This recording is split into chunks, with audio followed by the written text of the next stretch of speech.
تمہارے لیے دریا کی چیزوں کا شکار اور ان کا کھانا حلال کر دیا گیا ہے، یعنی تمہارے اور مسافروں کے فائدے کے لیے، اور جنگل کی چیزوں کا شکار جب تک تم احرام کی حالت میں ہو تم پر حرام ہے۔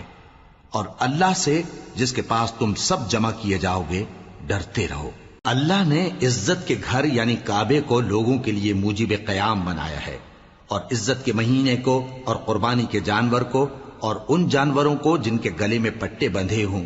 یہ اس لیے کہ تم جان لو کہ جو کچھ آسمانوں میں اور جو کچھ زمین میں ہے اللہ سب کو جانتا ہے، اور یہ کہ اللہ کو ہر چیز کا علم ہے۔ جان رکھو کہ اللہ سخت عذاب دینے والا ہے، اور یہ کہ اللہ بخشنے والا ہے، مہربان بھی ہے۔ پیغمبر کے ذمے تو صرف پیغام پہنچا دینا ہے،